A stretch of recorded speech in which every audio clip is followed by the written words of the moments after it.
പരിശുദ്ധ പരമ ദിവ്യകാരുണ്യത്തിന് ഇരിക്കുക. സഹോദരങ്ങളെ,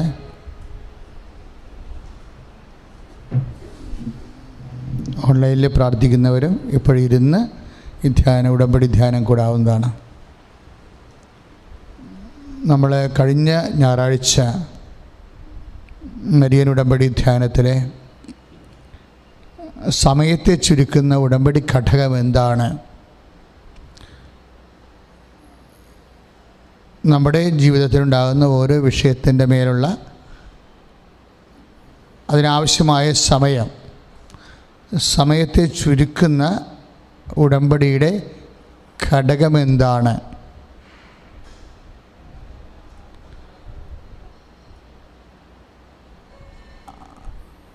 ഈ ധ്യാനത്തിലാണ് നമ്മൾ പശ്ചാത്താപത്തെക്കുറിച്ച് ധ്യാനിക്കാനിടയായത്. ഉടമ്പടിയുടെ പ്രധാനപ്പെട്ട ഉടമ്പടി എടുത്തിട്ടുള്ളവർ അത് എൻ്റെ ശ്രദ്ധയിൽ കഴിഞ്ഞ പുതിയ ഒരു ലോക്ക്ഡൗണിൻ്റെ കാലം കഴിഞ്ഞ് ഉടമ്പടി തുടങ്ങിയപ്പോൾ ഉടമ്പടി പുതുക്കാൻ വരുന്നവർ കുമ്പസാരിച്ചിട്ട് സ്വാഭാവികമായിട്ടും ഒരു വർഷം കഴിഞ്ഞിരുന്നു. കുറച്ച് പേരൊക്കെ കുമ്പസാരിച്ചായിരുന്നു. അപ്പോൾ ഉടമ്പടി പുതുക്കാനുള്ളവരോട് കുമ്പസാരത്തെക്കുറിച്ച് കൗൺസിലർ സംസാരിച്ചപ്പോഴേ കുമ്പസാരം ഒരു ഘടകമായി പല ആൾക്കാർക്കും ആന്തരികമായിട്ട് തോന്നിയിട്ടില്ല.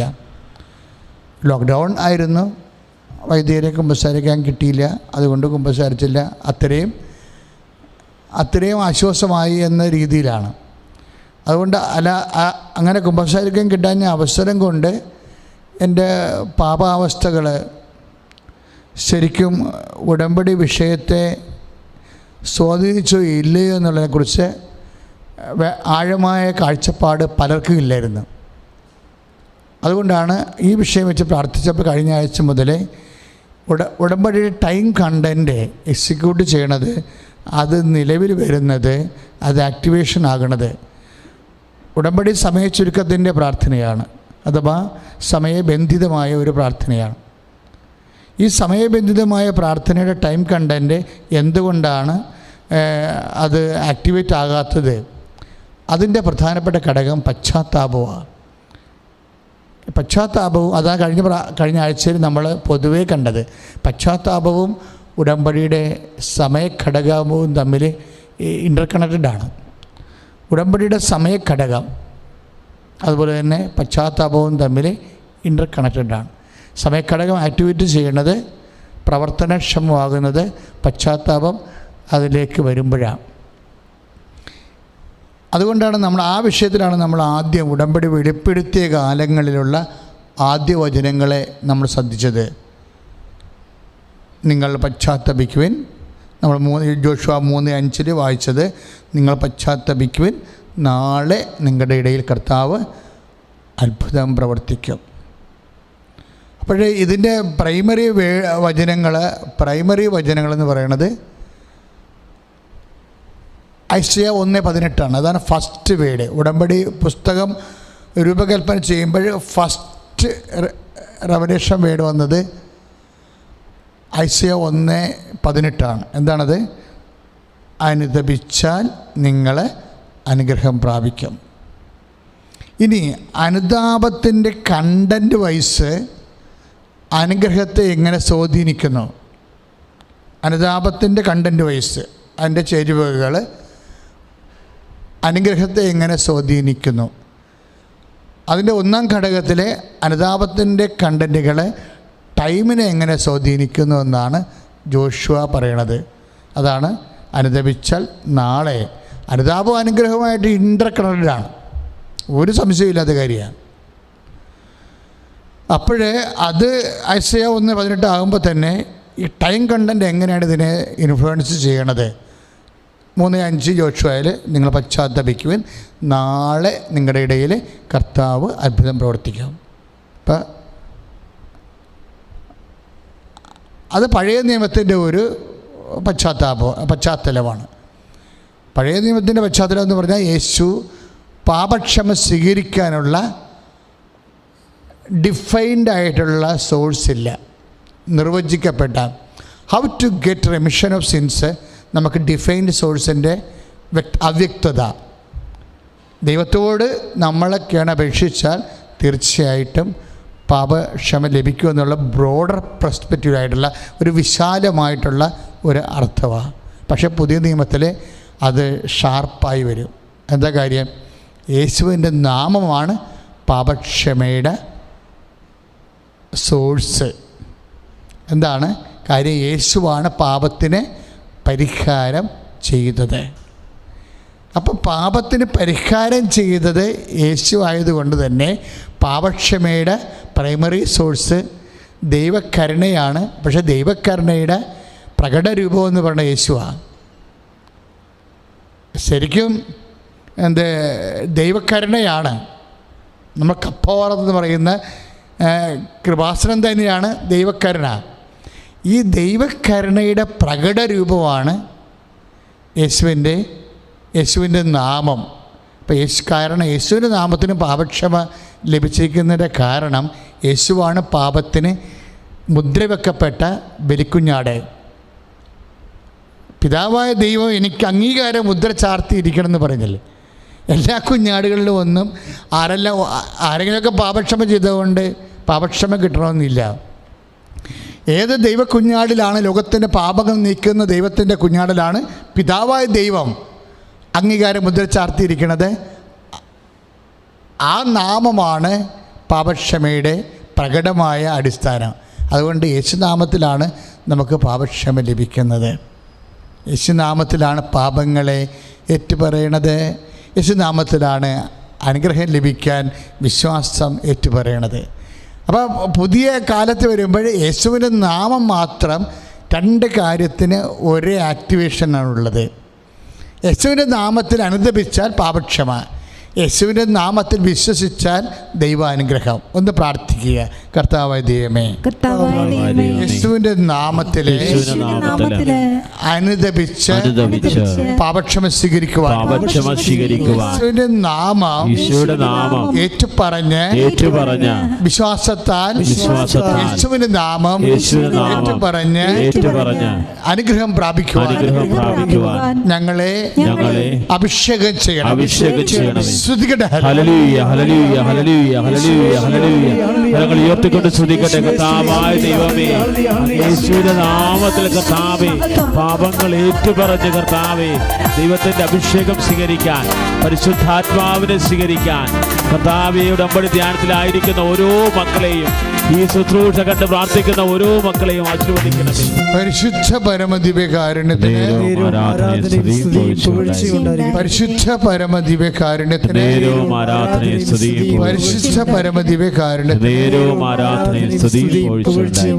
ഉടമ്പടി എടുത്തിരിക്കുന്ന മക്കളെ അനുതാപ അനുഗ്രഹങ്ങളുടെ അടിസ്ഥാന നാമമായ യേശുവിൻ്റെ നാമം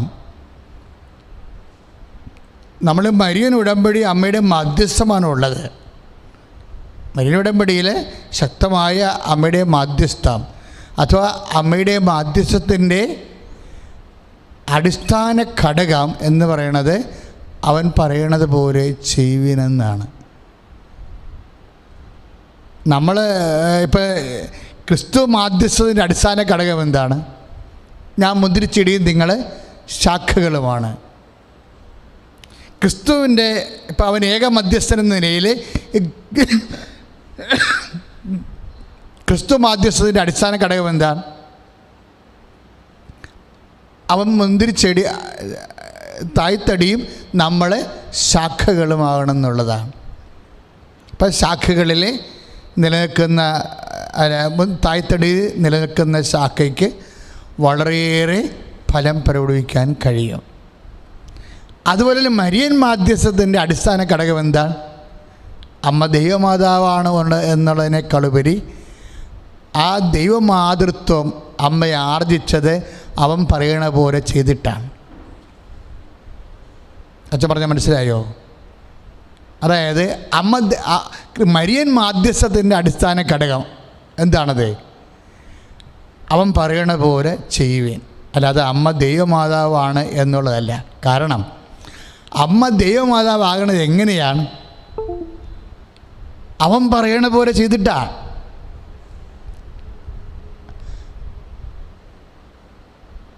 ഇതാ കർത്താവിൻ്റെ ദാസി, അങ്ങേ വചനം പോലെ എന്നിൽ നിറവേറട്ടെ എന്നാണ്.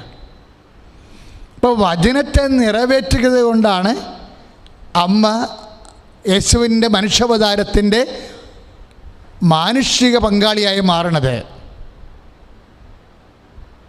മനസ്സിലായോ? അപ്പോൾ വചനത്തെ നിറവേറ്റിയത് കൊണ്ടാണ്, അഥവാ മറ്റൊരു ഭാഷയിൽ പറഞ്ഞാൽ അവൻ പറയണ പോലെ ചെയ്തത് കൊണ്ടാണ് അമ്മ കർത്താവിൻ്റെ ദൈവത്തിൻ്റെ മനുഷ്യാവതാരത്തിൻ്റെ മാനുഷിക പങ്കാളിയായി മാറണത്. അതുവഴിയാണ് അമ്മ ദൈവമാതാവായി മാറണത്. അപ്പം അമ്മയെ ദൈവമാതാവാക്കുന്നത് എന്താണ്? ഉടമ്പടി വചനമാണ്. അവൻ പറയണത് പോലെ ചെയ്യുന്ന.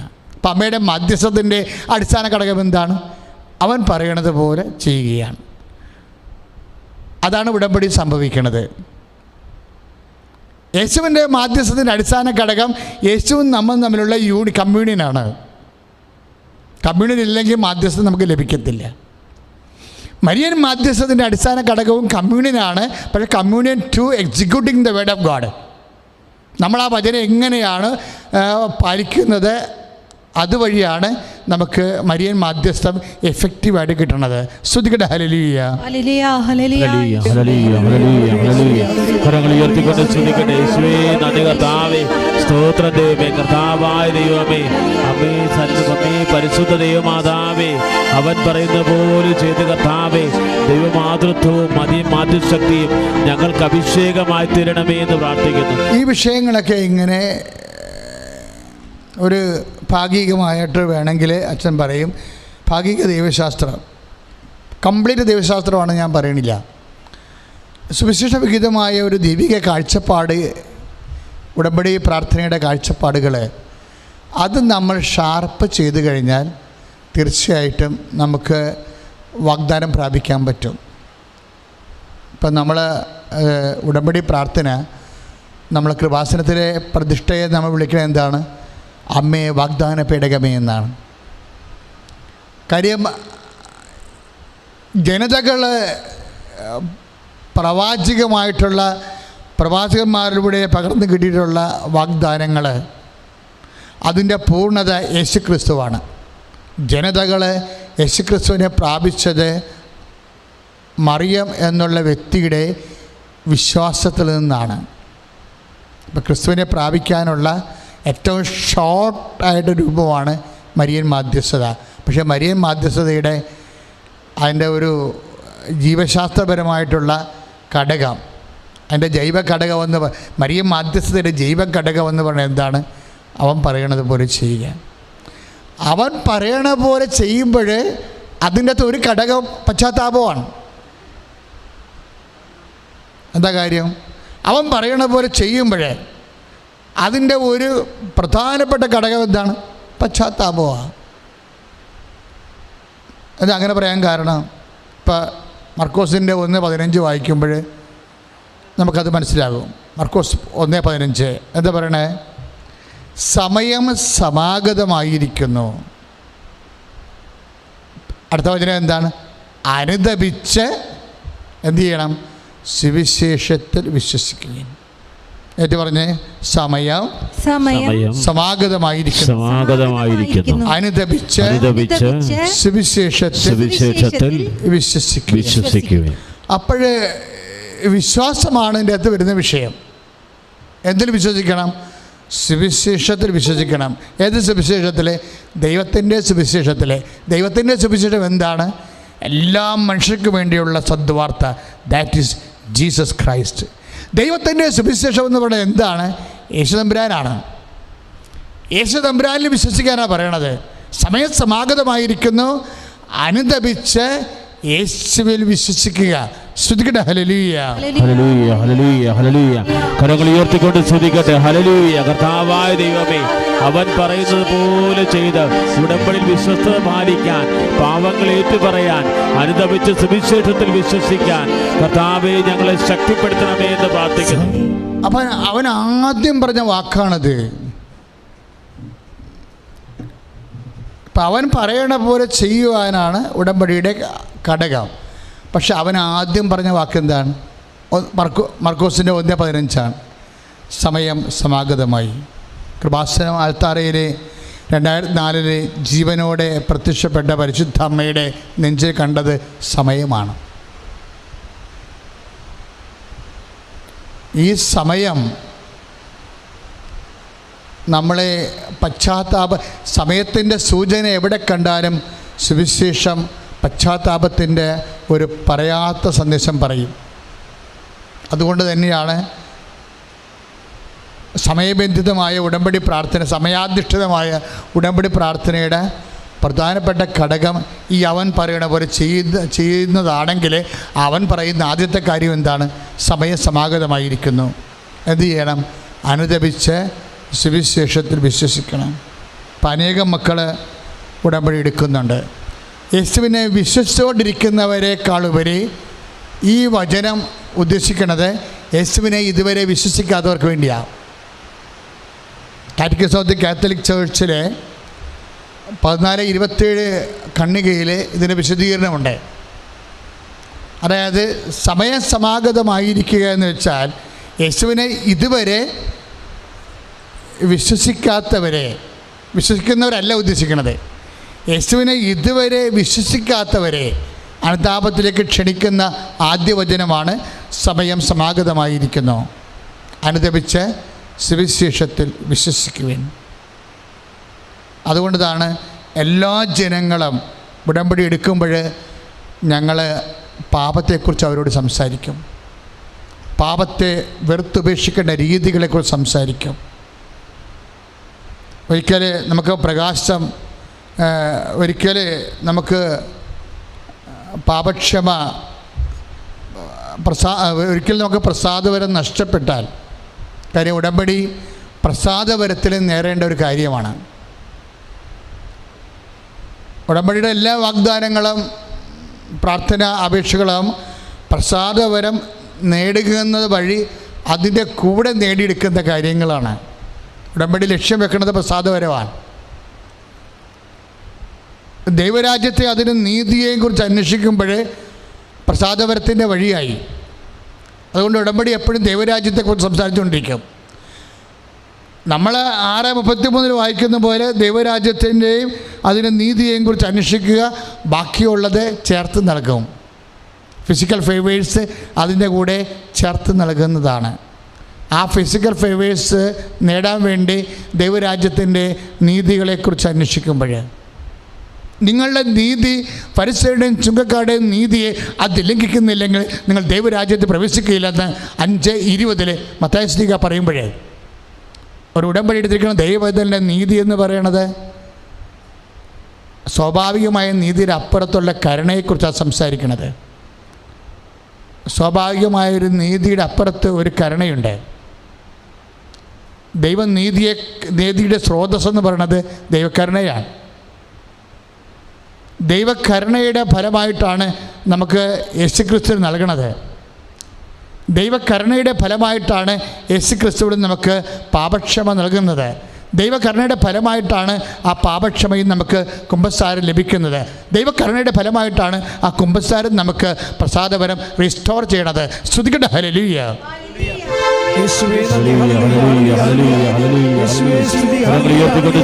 കർത്താവേ, ഞങ്ങളങ്ങ് സ്തുതിച്ച് പ്രാർത്ഥിക്കുന്നു, കർത്താവേ ആരാധിക്കുന്നു. ഹല്ലേലൂയ. പരിശുദ്ധ പരമദിവ്യകാരുണ്യം നേരവും ആരാധനയും സ്തുതിയും നമ്മൾ പാപത്തെക്കുറിച്ചും പശ്ചാത്താപത്തെക്കുറിച്ചും ആ പശ്ചാത്താപം നേടാനുള്ള മാർഗങ്ങളെക്കുറിച്ച് അന്വേഷിക്കുമ്പോഴാണ് യേശുവിലേക്കും യേശുവിലൂടെ വഴിഞ്ഞൊഴുകിയ പുരാതനമായ ദൈവകരുണയെക്കുറിച്ചും ആ ദൈവകരുണ എന്ന വെളിപ്പെടുത്തപ്പെട്ട ദൈവവചനത്തിൻ്റെ പ്രഖ്യാപിതമായ പദ്ധതിയെക്കുറിച്ചുമൊക്കെ നമ്മൾ ചിന്തിക്കുകയും ആലോചിക്കുകയും ധ്യാനിക്കുകയും ചെയ്യുന്നത്. ആ പശ്ചാത്താപത്തിൻ്റെ ഭാഗമായിട്ട് വരുമ്പോഴേ മുൻകാല പാപങ്ങൾ എപ്പോഴും നമ്മൾ ടാർഗറ്റ് ചെയ്യാത്തൊരു വിഷയമാണ്. മുൻകാല പാപങ്ങൾ നമ്മൾ എപ്പോഴും പ്രസൻറ്റ് പാപങ്ങളെക്കുറിച്ചാണ് കുമ്പസാരത്തിൽ ഏറ്റു പറയുന്നത്. പക്ഷേ നമ്മളെ പാപം ചെയ്യിക്കുന്ന സോഴ്സ് എന്താണ്? നമ്മളിപ്പോഴിപ്പോഴുള്ള ജഡത്തിൻ്റെ ഫലങ്ങളെക്കുറിച്ചാണ് നമ്മൾ കുമ്പസാരത്തിൽ ഏറ്റുപറഞ്ഞ് വെറുത്തുപേക്ഷിക്കുന്നത്. പക്ഷേ ഇപ്പോഴൊക്കെ പാപം വീണ്ടും ചെയ്യിക്കാനുള്ള തീർച്ചയായിട്ടും മനുഷ്യപ്രകൃതി എന്ന് പറയും. ഇപ്പോൾ കുമ്പസാരത്തിൽ വരപ്രസാദം ലഭിച്ചാലും ജഡപ്രകൃതിക്ക് പാപം ചെയ്യാനുള്ള പ്രവണത കൺഫെഷൻസ് മാറ്റണില്ല എന്നുള്ളത് സഭയുടെ ദൈവശാസ്ത്രമാണ്. ഇപ്പോൾ നമുക്ക് പാപക്ഷമ ലഭിച്ചാലും വീണ്ടും പാപം ചെയ്യാതിരിക്കാനുള്ള അഥവാ ചെയ്യാനുള്ള ജഡപ്രകൃതിയില്ലേ, ആ ജഡപ്രകൃതിയുടെ സ്വാഭാവികത കൺഫെഷൻസ് മാറ്റണില്ല. ആ ജഡപ്രകൃതിയിലുണ്ട്. അത് പിന്നെ നമ്മൾ ഫൈറ്റ് ചെയ്യണത്. ജഡപ്രകൃതിയോട് യേശുക്രിസ്തു നാമത്തിൽ നമ്മൾ യേശുക്രിസ്തു സ്വീകരിക്കുന്നതിൻ്റെ തോതനുസരിച്ച് നമ്മൾ ഫൈറ്റ് ചെയ്തുകൊണ്ടിരിക്കും. അതുകൊണ്ടാണ് നമ്മൾ പീഡിത സഭയായി മാറുന്നത്, സമരസഭയായി മാറുന്നത്. നമ്മൾ സമരസഭയെന്ന് വിളിക്കണേ. സഭയെന്ന് പറയുന്നത് ശുദ്ധീകരണ സ്ഥലത്തിലെ ആത്മാക്കളാണ്. വിജയസഭയെന്ന് പറയുന്നത് പുണ്യാളന്മാരാണ്. നമ്മളാരാണ്? സമരസഭയാണ്. വേണമെങ്കിൽ തീർത്ഥാടന സഭ എന്നൊക്കെ പറയാം. പക്ഷേ തീർത്ഥാടന സഭ സമരത്തിലാണ്. ആരോട് സമരത്തിലാണ്? യേശുക്രിസ്തുവിനെ സ്വീകരിച്ചുകൊണ്ട് തിന്മയോട് ശാശ്വതമായിട്ട് ഗുഡ് ബൈ പറയാനുള്ള ഫൈറ്റിങ്ങിലാണ്. പ്രാർത്ഥിക്കുക, കർത്താവായ ദൈവമേ, വീണ്ടും പാപം ചെയ്യാനുള്ള ജഡപ്രകൃതിയോട് യേശുക്രിസ്തുവിനെ സ്വീകരിക്കുന്നതിൻ്റെ ഏറ്റവും വലിയ ആധ്യാത്മിക ആഗ്രഹത്താല് ജഡപ്രകൃതിയെ പ്രവണതകളെ നിഖേദിക്കാൻ വേണ്ടി അതിനോട് സമരം ചെയ്ത് ജീവിക്കാൻ വേണ്ടി കർത്താവേ 1 യോഹന്നാൻ 1:7 പ്രാർത്ഥിക്കുന്നു. പാപത്തെ മോചിപ്പിക്കുന്ന യേശുക്രിസ്തുവിന്റെ വിശുദ്ധമായ രക്തത്താൽ റോമാലേഖനം 12 പ്രാർത്ഥിക്കുന്നു. എന്റെ അവയവങ്ങളിലെ കുടികൊള്ളുന്ന പാപത്തിന്റെ പ്രവണതകളെ എന്റെ യേശുവിന്റെ രക്തത്താൽ കഴുകി അന്തരംഗത്തെയും അവയവങ്ങളെയും വിശുദ്ധീകരിക്കുവാൻ എന്നെ അഭിഷേകം ചെയ്യണമേ. ഹല്ലേലൂയ, ഹല്ലേലൂയ, ഹല്ലേലൂയ, ഹല്ലേലൂയ, ഹല്ലേലൂയ. യേശുവേ ആരാധന, യേശുവേ ആരാധന. Hallelujah, hallelujah. കർത്താവേ അഭിഷേകം ചെയ്യണമേ. ഹല്ലേലൂയ, ഹല്ലേലൂയ. കരങ്ങൾ വീശി ദൈവസ്നേഹത്തെ അറിഞ്ഞ് പാടാം. ദൈവത്തിന്റെ പരിശുദ്ധാത്മാവ് അഭിഷേകമായി നമ്മുടെ ജീവിത നിയോഗങ്ങളെയും നമ്മുടെ ആകുലതകളെയും നമ്മൾ നടത്തുന്ന വിഷയങ്ങളെ യേശുവേ ആരാധന. കർത്താവേ സ്പർശിക്കണമേ. ഇങ്ങനെ നമ്മൾ കഴുകുമ്പോഴേ യേശുവിൻ്റെ നാമത്തിൽ നമ്മുടെ വർത്തമാനകാല പാപങ്ങളെ നമ്മൾ വിശുദ്ധ രക്തത്താൽ കുമ്പസാരമെന്ന കൂദാശയിലൂടെ കൈപ്പോടെ പറഞ്ഞുകൊണ്ട് നമ്മൾ കഴുകുമ്പോൾ നമ്മൾ വിട്ടുപോകുന്നൊരു സംഭവമുണ്ട്. എന്താ കാര്യം? ഈ വീണ്ടും പാപം ചെയ്യാനുള്ള പ്രവണത എങ്ങനെയാണ് ജഡപ്രകൃതിയിൽ നിലനിൽക്കുന്നത്? അത് ജഡപ്രകൃതിയുടെ തന്നെ ആദ്യകാല യേശുക്രിസ്തു ഇതിനു വേണ്ടിയാണല്ലോ പരിഹാരം ചെയ്തത്. പക്ഷേ when we believe it, Jesus ആണ് എൻ്റെ പാപത്തിന് പരിഹാരം ചെയ്തതെന്ന് വിശ്വസിക്കുമ്പോൾ ആ വിശ്വാസം തന്നെ ഒരു പ്രോസസ്സാണ്. എന്നുവെച്ചാൽ എന്തോരം നമ്മൾ യേശുവിനെ ഏറ്റുപറഞ്ഞ് ആത്മാവിൻ്റെ എല്ലാ മേഖലകളിലേക്കും നമ്മൾ സ്വീകരിക്കുന്നുവോ അത്രയും കാലം ശരിക്കും ഈ ജഡപ്രകൃതിയോടുള്ള നമ്മുടെ ഫൈറ്റാണ്. ഈ ഫൈറ്റിന് വേറൊരു പ്രശ്നം വരാൻ പോണത് മുൻകാല പാപങ്ങളുണ്ട്. അതും നമ്മളെ വീണ്ടും വർത്തമാനകാലത്ത് പുതിയ പാപങ്ങൾ ചെയ്യാൻ വേണ്ടി പ്രേരിപ്പിച്ചുകൊണ്ടിരിക്കും. ഇത് ഏറ്റുപറയുകയോ ടാർഗറ്റ് ചെയ്യപ്പെടുകയോ ചെയ്യുന്നില്ല. കൺഫെഷൻസ് വരുമ്പോൾ നമ്മൾ ശ്രദ്ധിച്ചു കഴിഞ്ഞാൽ ഈ മുൻകാല പാപങ്ങൾ എന്ന് പറയുന്നത് ശരിക്കും ഗൺ പോയിൻ്റ് വരേണ്ട ഒരു ആധ്യാത്മിക ഗുരുവിൻ്റെ ഗൺ പോയിൻ്റിൽ വരേണ്ട ഒരു വിഷയമാണ് മുൻകാല പാപങ്ങൾ. ഞാനിന്ന് എപ്പോഴും പ്രാർത്ഥിക്കുമ്പോഴേ ഈ CCC പറയുന്ന 17:23 പറയുന്ന ജഡപ്രവണതകളില്ലേ, പാപത്തെ ചെയ്യിക്കുന്നൊരു പ്രവണതകളില്ലേ, ഈ പ്രവണതകളെ ത്വരകമായി പ്രവർത്തിക്കുന്ന സംഭവമാണ് മനുഷ്യൻ്റെ മുൻകാല പാപങ്ങൾ. നമ്മുടെ ഓർമ്മ വെച്ച കാലം വരെ നമ്മൾ ചെയ്യുന്ന പാപങ്ങളില്ലേ, എന്നുവെച്ചാൽ പൂർണ്ണമായി വെറുത്ത് കൈപ്പോടെ, full contrite heart, confession with a full contrite. Google അങ്ങനെയാണ് പറയണത്. ഞാൻ ഗൂഗിളിൽ ചെറുതായിട്ട് നോക്കിയേ, വിഷയം എനിക്കറിയാമെങ്കിലും what Google say about it. അപ്പം എന്തെങ്ങനെയാണ് ഗ്രേസ് റീസ്റ്റോർ ചെയ്യണത്? ഗ്രേസ് നമുക്ക് നഷ്ടപ്പെട്ട വരപ്രസാദം എങ്ങനെയാണ് റീസ്റ്റോർ ചെയ്യണമെന്ന് ഗൂഗിൾ എടുത്ത് നോക്കിയാൽ ഗൂഗിൾ പറയും confession with a full contrite heart എന്ന് പറയും. എന്ന് വെച്ചാൽ കൺഫെഷനാണ് എൻ്റെ മാർഗം. പ്രത്യേകിച്ച് എങ്ങനെയാണ്? വിത്ത് എ ഫുൾ കോൺട്രൈറ്റ് ഹാർട്ട്. ഈ ഫുൾ കോൺട്രൈറ്റ് ഹാർട്ടാണ് പ്രശ്നം. ഈ ഹാർട്ടിന് ഈ ഫുൾ കൺട്രീഷൻ അഗാധമായ പശ്ചാത്താപം വരണമെങ്കിൽ ഈ മുൻകാല പാപങ്ങളെ നമ്മൾ ടാർഗറ്റ് ചെയ്യേണ്ടി വരും. നമുക്കറിയാം, ഈ ദാനിയേലിൻ്റെ പുസ്തകത്തിലില്ലേ, ദാനിയേലിൻ്റെ പുസ്തകത്തിൽ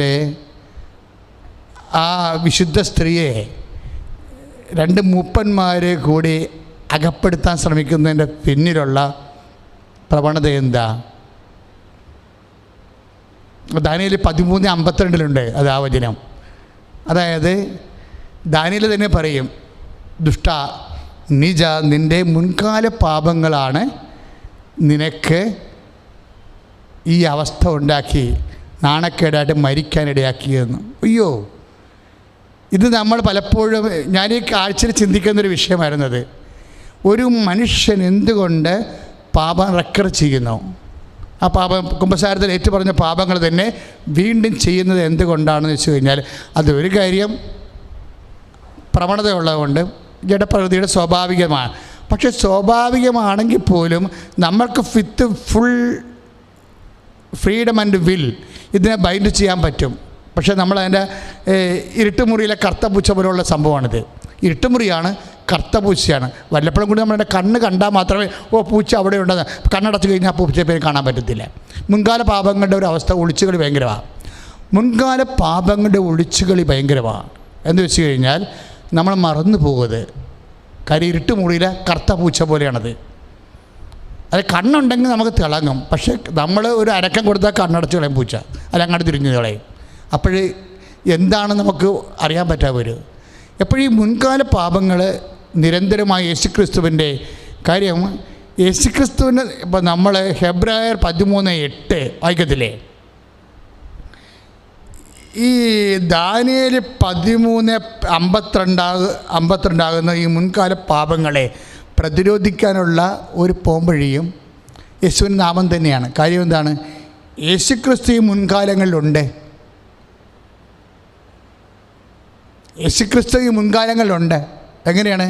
ഹെബ്രായർ 13:8 അനുസരിച്ച് കൊണ്ട് യേശുക്രിസ്തു ഇന്നലെയും ഇന്നും നാളെയും ഒരാൾ തന്നെ. ക്ലിയർ അല്ലേ?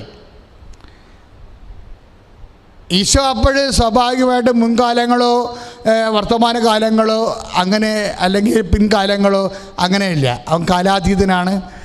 അവൻ എവർ പ്രസൻറ്റ് ജീവിക്കുമ്പോൾ നമ്മുടെ മുൻകാലങ്ങളിൽ തന്നെയാണ് അവൻ ജീവിക്കുന്നത്. അപ്പോൾ നമുക്ക് തീർച്ചയായിട്ടും അതേക്കുറിച്ച് ബോധമുണ്ടെങ്കിൽ തീർച്ചയായിട്ടും നമുക്ക് പറയാൻ, കർത്താവേ, നിനക്ക് മാത്രമേ മുൻകാലങ്ങളും പിൻകാലങ്ങളും ഉള്ളൂ. എൻ്റെ മുൻകാലങ്ങൾ എപ്പോഴും എൻ്റെ പാസ്റ്റ് നിനക്ക് പ്രസൻറ്റ് പോലെയാണ്. അതുകൊണ്ട് തന്നെ കർത്താവേ, എൻ്റെ പാപം ചെയ്ത ആ കാലഘട്ടങ്ങളിലേക്ക് നിൻ്റെ വിശുദ്ധമായ രക്തം നീ തളിക്കണമേ. പ്രാർത്ഥിക്കുക. കർത്താവേ, എൻ്റെ മുൻകാലങ്ങളിലെ ഞാൻ പാപം ചെയ്തു പോയ അതിൻ്റെ ജഡപ്രവണതയുടെ ഭാഗമായി പോയ മനുഷ്യ പ്രകൃതിയിലേക്ക് കർത്താവേ, നിന്റെ വിശുദ്ധമായ രക്തത്താൽ ആരാധനയെ ഇപ്പോൾ തളിക്കണമേ. ഇപ്പോൾ തളിക്കണമേ. 1 യോഹന്നാൻ 7:7 ക്രിസ്തുവിന്റെ രക്തം എൻ്റെ സകല പാപങ്ങളെ മോചിപ്പിക്കട്ടെ. നിന്റെ നാമത്തിലെ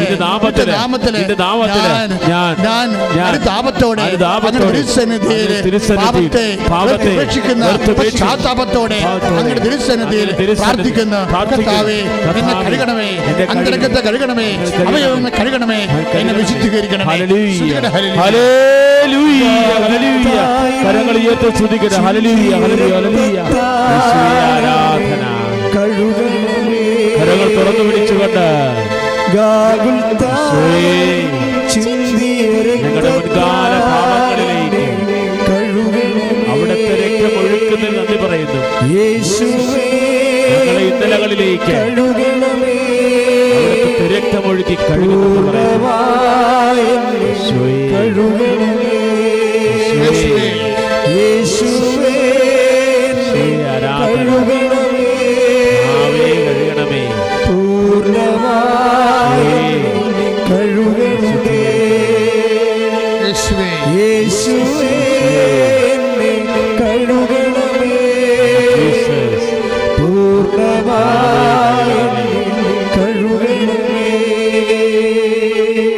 ഈ മുൻകാല പാപങ്ങളെ പ്രതിരോധിക്കാൻ വേണ്ടി നിനക്ക് വേറെ ഒരു കാര്യം കൂടി ചെയ്യാൻ പറ്റും. എന്താണെന്ന് വെച്ച് കഴിഞ്ഞാൽ, ദൈവം ഇപ്പം കഴിഞ്ഞ ദിവസം ഇവിടെ ഒരു സാക്ഷ്യമുണ്ടായി. അതായത് ഒരു ഡോക്ടറാണ്, നമ്മുടെ യൂട്യൂബിലുണ്ട് ആ സാക്ഷ്യം. തൃശ്ശൂരത്തെ ഒരു ഡോക്ടർ, അവർ ആ ഡോക്ടർ നേപ്പാളിലാണ് പഠിച്ചത്. ഇപ്പോൾ നമ്മുടെ ഒത്തിരി ആൾക്കാർ നേപ്പാൾ, ചൈന, അതുപോലെ തന്നെ മോസ്കോ അവിടെയൊക്കെ പഠിക്കണില്ലേ. ഇവരവിടെ പഠനം പൂർത്തിയാക്കി അവിടെ ജയിച്ചാൽ തന്നെയും ഇവിടെ വരുമ്പോൾ ഒരു പ്രത്യേക പരീക്ഷ ഗവൺമെൻറ് ഇടും.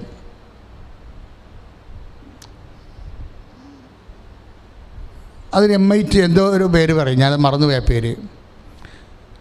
ഈ പരീക്ഷ ഈ മെഡിക്കൽ കൗൺസിൽ ഓഫ് ഇന്ത്യയുടെ പരീക്ഷയാണ്.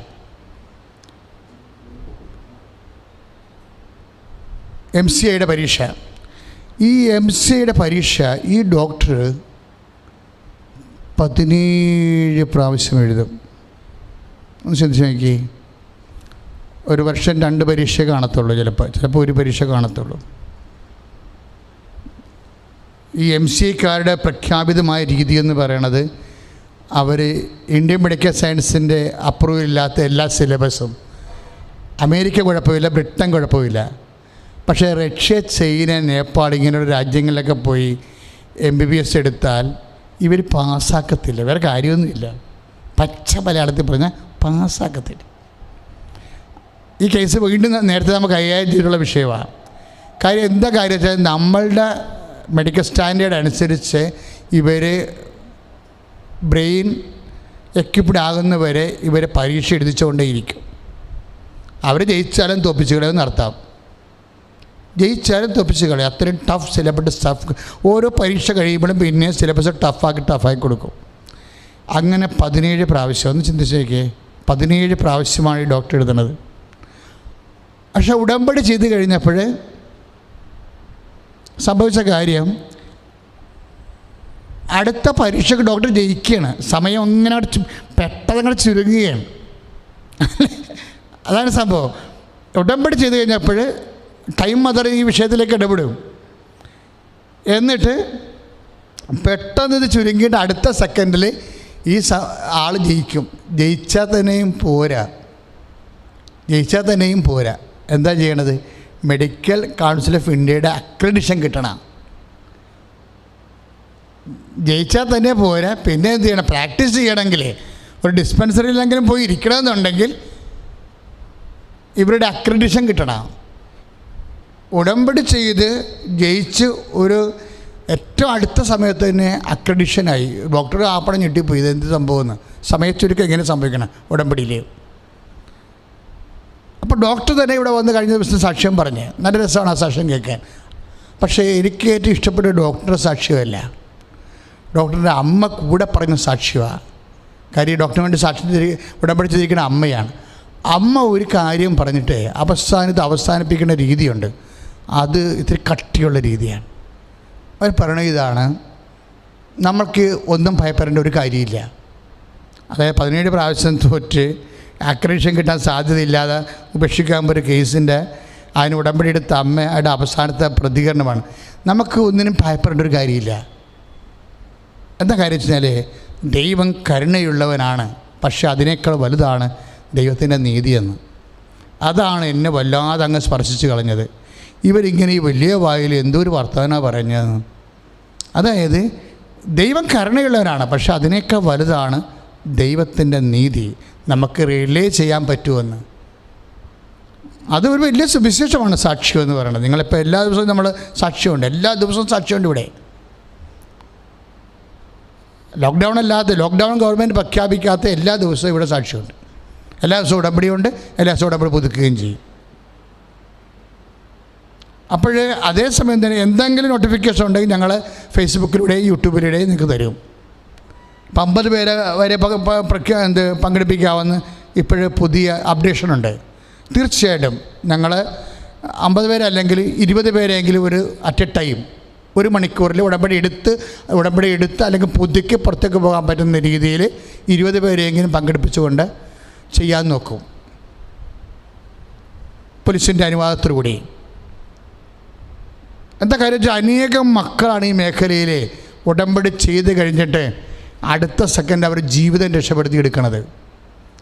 അമ്മ ആ വിഷയത്തിൽ ഇടപെടും. പക്ഷേ ഈ ചേച്ചി പറയുന്ന വാക്കെന്താണ്? നമുക്ക് ധൈര്യമായിട്ട് ജീവിക്കണം, നമുക്ക് ധൈര്യമായിട്ട് ജീവിക്കാം എന്തെല്ലാം പ്രശ്നമുണ്ടെങ്കിലും. കാര്യം എന്താണ്? ദൈവത്തിൻ്റെ കരുണയേക്കാൾ വലുതാണ് ദൈവത്തിൻ്റെ നീതിയെന്ന് അവസാനം പറഞ്ഞ വാക്കാണത്. അതായത് ദൈവത്തിൻ്റെ നീതിയാണ്. കാര്യം നമ്മൾ ഒരു കാര്യം വൃത്തിയും വെടിപ്പും മെനയുമായിട്ട് അവൻ പറയണ പോലെ ചെയ്യുകയോ ചെയ്യാൻ വേണ്ടി ആത്മാർത്ഥമായിട്ട് ആഗ്രഹിക്കുകയോ ചെയ്താൽ ദൈവനീതി അവിടെ പ്രവർത്തിച്ചിരിക്കാം. ഇപ്പം നമ്മൾ സംസാരിച്ച വിഷയം എന്താ? മുൻകാല പാപങ്ങൾ, പശ്ചാത്താപത്തിൻ്റെ full and contrite, full confession with contrite heart എന്ന് പറയുന്ന ആ പ്രോസസ്സില്ലേ, പരിപൂർണമായ പശ്ചാത്താപത്തോടെയുള്ള പാപത്തെ വെറുത്തുപേക്ഷിക്കൽ. അതിൻ്റെ അകത്ത് ഒരു ഘടകം ഈ മുൻകാല പാപങ്ങളാണ്. ഈ മുൻകാല പാപങ്ങളെ നമ്മൾ ഗൺ പോയിന്റിൽ നിർത്തുമ്പോൾ തന്നെ നമുക്കൊരു ആശ്വാസമുണ്ട്. ഈ ചേച്ചി പറഞ്ഞ പോലെ ദൈവത്തിൻ്റെ ഒരു നീതിയുണ്ട്. അതെന്താണെന്ന് അറിയാമോ? മുൻകാല സൽപ്രവൃത്തികളാണ്. മുൻകാല പാപങ്ങൾ ആർക്കെങ്കിലും ഉണ്ടെങ്കിൽ എൻ്റെ ദൈവപൈതലെ, നീ ഹെബ്രായർ 13:8 അനുസരിച്ചുകൊണ്ട് യേശുക്രിസ്തു നാമത്തിൽ അതിനുവേണ്ടി പാപക്ഷമ സ്വീകരിക്കാൻ വേണ്ടി അവൻ്റെ വിശുദ്ധമാരത്തെ 1 യോഹന്നാൻ 1:7 അനുസരിച്ചുകൊണ്ട് ആ കാലങ്ങളിലേക്ക് തളിക്കപ്പെടാൻ വേണ്ടി പ്രാർത്ഥിക്കുമ്പോൾ തന്നെ അതിൻ്റെ കൂടെ വെച്ച് ചിന്തിച്ച് ധ്യാനിച്ച് വരപ്രസാദം തിരിച്ചു പിടിക്കാൻ പറ്റുന്ന റിസ്റ്റോർ ദ സാങ്ക്ടിഫയിങ് ഗ്രേസ്, ഒരു സാങ്ക്ടിഫയിങ് ഗ്രേസ് റിസ്റ്റോർ ചെയ്യാനുള്ള ഒരു മാർഗ്ഗങ്ങളിൽ ഒന്നെന്താണെന്ന് വെച്ച് കഴിഞ്ഞാൽ നിൻ്റെ മുൻകാല കൃപാവര പ്രവൃത്തികളാണ്. എന്തോ ഒരു സൽപ്രവൃത്തികളായിരിക്കും നീ ചെയ്തിട്ടുള്ളത്. നമ്മൾ ചുമ്മാ ഇങ്ങനെ മൃഗങ്ങളെപ്പോലെ ജീവിച്ചല്ലോ. എന്തെല്ലാം തരത്തിൽ ദൈവത്തോടും ദൈവത്തിൻ്റെ വചനമനുസരിച്ച് അതുപോലെ സുവിശേഷ സാക്ഷിയാകാൻ വേണ്ടി നീ എന്തുമാത്രം കഷ്ടപ്പെട്ട് ജീവിച്ചിട്ടുണ്ട്. എവിടെയെല്ലാം നീ ചെയ്യേണ്ട നന്മയെ എന്തെന്ന് അറിഞ്ഞിട്ടും ചെയ്യാതെ യാക്കോബ് 4:17 പറഞ്ഞ പോലെ തിന്മ ചെയ്തു ഉപേക്ഷയെന്ന പാപം നിർവഹിക്കുന്ന പോലെ തന്നെ ചെയ്യേണ്ട നന്മ എന്തെന്ന് അറിഞ്ഞിട്ട് അറിവോടുകൂടി ചെയ്ത നന്മകളില്ലേ, അതും കൗണ്ട് ചെയ്യപ്പെടും. അതാണ് ഹെബ്രായർ 6:10 എന്താ പറയണത്? നിങ്ങളുടെ പ്രവൃത്തികളും പറഞ്ഞ് നിങ്ങളുടെ പ്രവൃത്തികളും വിശുദ്ധർക്ക് നിങ്ങൾ ചെയ്തതും ചെയ്യുന്നതുമായ ശുശ്രൂഷയിലൂടെ തന്റെ നാമത്തോട് കാണിച്ച സ്നേഹവും വിസ്മരിക്കാൻ മാത്രം നീതിരഹിതനല്ലല്ലോ ദൈവം. അതാണ് ചേച്ചി പറഞ്ഞത്. ദൈവം കരുണയുള്ളവനാ പോലെ തന്നെയാണ് ദൈവം നീതിയാണ്. നമ്മുടെ സന്തോഷത്തിൻ്റെ അടിസ്ഥാനം, നമ്മുടെ ധൈര്യത്തിൻ്റെ അടിസ്ഥാനം ചേച്ചി പറഞ്ഞ പോലെ തന്നെ ദൈവത്തിൻ്റെ നീതിയാണ്. ആ ദൈവത്തിൻ്റെ നീതി എന്താണ്? വിസ്മരിക്കാത്ത നീതിയാണ്. അതാണ് പറയണത്. ഏറ്റുപറഞ്ഞ് ഹെബ്രായർ 6:10 നിങ്ങളുടെ പ്രവൃത്തികളും വിശുദ്ധർക്ക് നിങ്ങൾ ചെയ്തതും ചെയ്യുന്നതുമായ ശുശ്രൂഷയിലൂടെ നാമത്തോട് കാണിച്ച സ്നേഹവും വിസ്മരിക്കാൻ മാത്രം നീതിരഹിതനല്ലല്ലോ ദൈവം. അതായത് നമ്മൾ ഒരു സൽപ്രവൃത്തി ചെയ്യുമ്പോഴേ ദൈവം അത് അവിടുത്തെ നാമത്തോട് കാണിച്ച നമ്മുടെ സ്നേഹവും ബഹുമാനമായിട്ടാണ് എടുക്കുന്നത്. അതാണ് ഓരോ കാര്യവും അങ്ങനെയാണ്. യേശുവിൻ്റെ നാമമാണ് പശ്ചാത്താപത്തിൻ്റെ സ്രോതസ്സെന്ന് ഞാൻ പറഞ്ഞില്ലേ. കാര്യം പാപത്തിന് പരിഹാരം ചെയ്ത് കൃപ നേടിയത് ദ നെയിം ഓഫ് ജീസസ് ആണ്. ആ ദൈവനാമത്തോട് നമ്മൾ കാണിക്കുന്ന ബഹുമാനമാണ് നമ്മുടെ സൽപ്രവൃത്തികളെ. ആ ദൈവനാമത്തോടെ ഇപ്പം നമ്മൾ അവൻ പറയണ പോലെ ചെയ്യാൻ പറയുന്നു. ഞാൻ രോഗിയായിരുന്നു, നിങ്ങളെന്നെ സന്ദർശിച്ചോ. ഞാൻ കാരാഗ്രഹവാസിയായിരുന്നു, നിങ്ങളെന്നെ സന്ദർശിച്ചോ. എനിക്ക് വിശന്നു, നിങ്ങൾക്ക് ഭക്ഷണം തന്നു. എനിക്ക് ദാഹിച്ചു, നിങ്ങൾക്ക് കുടിക്കാൻ തന്നു എന്ന് പറയുമ്പോഴേ ആ കാണുന്ന സൽപ്രവൃത്തികളെല്ലാം നമ്മൾ ചെയ്യുമ്പോഴേ ചെയ്യുന്നത് എന്താണ്? അവൻ്റെ നാമത്തോടുള്ള സ്നേഹമാണ്, അവൻ്റെ നാമത്തോടുള്ള ബഹുമാനമാണ്. ഉടമ്പടി അവൻ്റെ നാമത്തോട് ബഹുമാനിതരാക്കിക്കൊണ്ട് നിന്നെ നഷ്ടപ്പെട്ടു പോയ വരപ്രസാദം തിരിച്ചു പിടിക്കുവാൻ നിന്നെ സഹായിക്കുന്ന ദൈവത്തിൻ്റെ പദ്ധതിയാണ് ഉടമ്പടി. സ്തുതിക്കട്ടെ, ഹല്ലേലൂയ, ഹല്ലേലൂയ, ഹല്ലേലൂയ, ഹല്ലേലൂയ. കരങ്ങൾ ഉയർത്തിക്കൊണ്ട് സ്തുതിക്കട്ടെ, ഹല്ലേലൂയ. കർത്താവേ, ഉടമ്പടിയിലെടുത്ത സമയം എല്ലാ നിയോഗങ്ങളും ഞങ്ങൾ സമർപ്പിച്ച് പ്രാർത്ഥിക്കുന്ന കർത്താവേ, നഷ്ടപ്പെട്ട വരപ്രസാദം തിരികെ നൽകുന്ന വലിയ ദൈവിക പദ്ധതിയെ ഓർത്ത്, ഉടമ്പടി പ്രാർത്ഥനയെ ഓർത്ത് നന്ദി പറഞ്ഞു. പരിശുദ്ധ പരമദിവ്യകാരുണ്യവും ആരാധനയും സ്തുതിയും പോഴ്ചയുണ്ടായിരിക്കട്ടെ. നഷ്ടപ്പെട്ടു പോയ വരപ്രസാദം തിരിച്ചു പിടിക്കാനുള്ള പ്രാർത്ഥനയുടെ ഉടമ്പടി. അതാണ് ഉടമ്പടിയുടെ ടൈം കണ്ടന്റ്. എന്താണ്? പശ്ചാത്താപം. ഈ പശ്ചാത്താപത്തിൻ്റെ വിവിധ ഘട്ടങ്ങളാണ് നമ്മളിപ്പോൾ ധ്യാനിച്ചുകൊണ്ടിരിക്കുന്നത്. അതിലൊന്ന് ദൈവഹിതപ്രകാരമുള്ള ദുഃഖമാണ്. പശ്ചാത്താപം എന്ന് പറഞ്ഞാൽ എന്താണ്? വെറുതെ പാപത്തെക്കുറിച്ചുള്ള സങ്കടമല്ല. നമ്മുടെ പല സങ്കടങ്ങളും, നമുക്ക് ഈ പാപത്തെക്കുറിച്ചുള്ള സങ്കടങ്ങൾ എങ്ങനെയാണത്? പിടിക്കപ്പെട്ടു പോയല്ലോ, പോസ്കോ കേസ് എടുത്തല്ലോ, അപ്പോൾ നാട്ടുകാരെന്ത് വിചാരിക്കും? ജപ്തി നടപടിയാണല്ലോ, അപ്പോൾ ആൾക്കാരുടെ മുമ്പിൽ ചമ്മിയല്ലോ. ഇങ്ങനെയുള്ള മാനുഷികമായ ദുഃഖങ്ങളാണ് പലപ്പോഴും പശ്ചാത്താപത്തിലേക്ക് വരുന്നത്.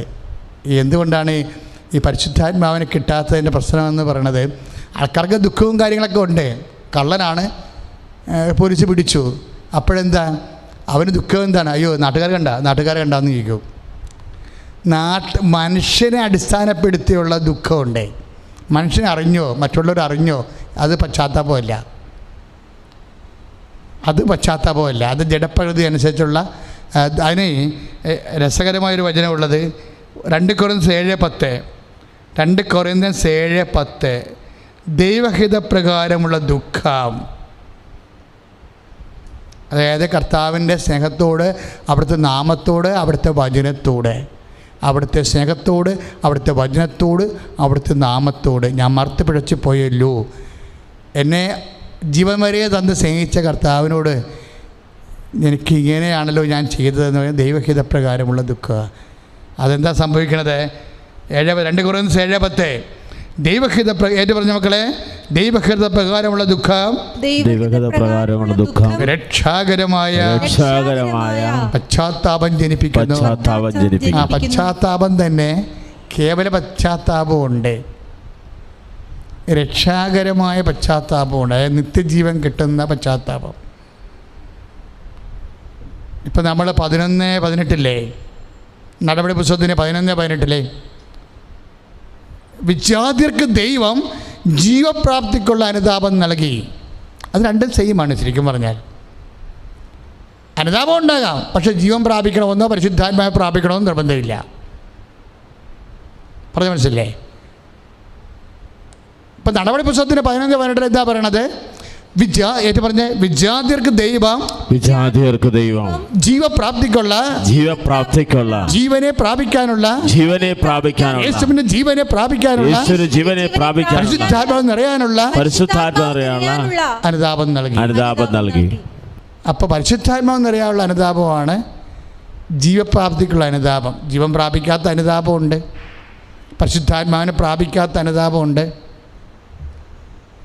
നമുക്ക് അനുതാപം ഉണ്ടാകാം, അത് പരിശുദ്ധാത്മാവിനെ പ്രാപിക്കുന്ന അനുതാപമുണ്ട്, പരിശുദ്ധാത്മാവിനെ പ്രാപിക്കാത്ത അനുതാപമുണ്ട്.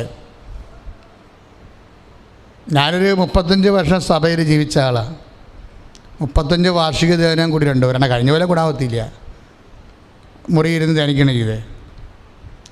പക്ഷെ ഇന്ന് വരെ ഈ വൈദിക ധ്യാനത്തിലൊക്കെ പശ്ചാത്താപത്തെക്കുറിച്ചോ, അവരൊക്കെ കുറേ നോവലും കഥയൊക്കെ പറയുന്ന അച്ഛന്മാർ വരെ വാർഷിക ധ്യാനത്തിൽ വന്നിട്ടുണ്ട്. ഒരിക്കലും അന്തരാത്മാവിൽ തൊടുന്ന പശ്ചാത്താപത്തെക്കുറിച്ചോ പരിശുദ്ധാത്മാവിനെ എങ്ങനെയാണ് ലഭിച്ചുകൊണ്ട് അഭിഷേക പുണ്യങ്ങൾ വർദ്ധിപ്പിച്ചുകൊണ്ട് കർത്താവിനെ ശുശ്രൂഷിക്കുന്നതിനെക്കുറിച്ചോ നെവർ ടോക്ക്. അങ്ങനെയുള്ള ആ ജീവികളൊക്കെ ഏതാണ്ട് അന്യം നിന്ന് പോയിരിക്കുക. ചുമ്മാ ഇക്കിളി കഥ പറയുന്ന ആൾക്കാരൊക്കെ ധ്യാനഗുരുക്കന്മാരുടെ വേഷവും കെട്ടി കുറേ ദിവസങ്ങൾ വെറുതെ കളയും. കാര്യം ഞാനീ പറയുന്ന കാര്യങ്ങളെല്ലാം ഒത്തിരിയേറെ കാലത്ത് ഇങ്ങനെ രാത്രിയും പകലും ജപമാല ചെല്ലുമ്പോൾ കർത്താവ് കാണിച്ചുന്ന വചനങ്ങളിലൂടെയാണ് ഞങ്ങൾ സംസാരിക്കുന്നത്. ഇതിൽ ഒരെണ്ണം പോലും നിങ്ങൾ കളയരുത്. കാര്യം ഇപ്പോഴെന്താ നമ്മൾ സംസാരിച്ചുകൊണ്ടിരിക്കുന്നത്? ദൈവഹിത പ്രകാരമുള്ള പശ്ചാത്താപം വെറുതെ ഉണ്ടായിട്ട് കാര്യമില്ല.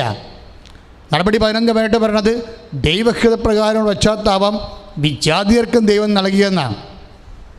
അതായത് പശ്ചാത്താപം നൽകിയാൽ പാപത്തിന് പരിഹാരമാകും. പാപത്തിന് പരിഹാരം based on the single person, അവൻ്റെ റിഡംഷനിൽ മാത്രം അടിസ്ഥാനപ്പെടുത്തിയതാണ്. ദൈവഹിത പ്രകാരമുള്ള പശ്ചാത്താപം എന്ന് പറയുന്നത് യേശു ക്രിസ്തുവാണ് നിന്റെ പാപത്തിന് പരിഹാരം ചെയ്തതെന്ന് നീ വിശ്വസിക്കുമ്പോൾ പരിശുദ്ധാത്മാവ് നിനക്ക് നൽകുന്നതാണ്. സ്തുതിക്കട്ടെ. ഹല്ലേലൂയ, ഹല്ലേലൂയ, ഹല്ലേലൂയ, ഹല്ലേലൂയ. കരങ്ങൾ ഉയർത്തിക്കൊണ്ട് സ്തുതിക്കട്ടെ. ഹല്ലേലൂയ. യേശുവേ സ്തുതി, പ്രാർത്ഥിക്കുന്ന കർത്താവേ ആരാധിക്കുന്നു. ഹല്ലേലൂയ, ഹല്ലേലൂയ, ഹല്ലേലൂയ. പരിശുദ്ധാത്മാവ് ഇപ്പോൾ ലിങ്ക് ചെയ്തുകൊണ്ടിരിക്കുന്ന 2 വചനങ്ങളാണ്. എന്താണ്? നടപടി പുസ്തകത്തിൻ്റെ 11:18. എന്താ ഇവിടെ പറയണത്? വിജാതിർക്ക് ദൈവം ജീവപ്രാപ്തിക്കുള്ള അനുതാപം നൽകി. ഇപ്പോൾ ക്രൈസ്തവരല്ലെങ്കിലും പാപത്തിന് അനുതാപം യേശുക്രിസ്തുവിന്റെ നാമത്തിൽ കിട്ടിയാൽ നിങ്ങൾ രക്ഷ പ്രാപിക്കും. ഗ്രേറ്റ്. ഞാനീ പറഞ്ഞ വചനം മനസ്സിൽ കുറിച്ചിട്ടോ. ഇപ്പോഴും നമ്മളിതിനോട് പരിശുദ്ധാത്മ ലിങ്ക് ചെയ്യണ വചനം ഏതാണ്? 2 കൊരിന്ത്യർ 7:10. എന്താണത്? 2 കൊരിന്ത്യർ 7:10 എന്താ പറയണത്? ഏറ്റു പറഞ്ഞ് ദൈവഹിത പ്രകാരമുള്ള ദുഃഖം രക്ഷാകരമായ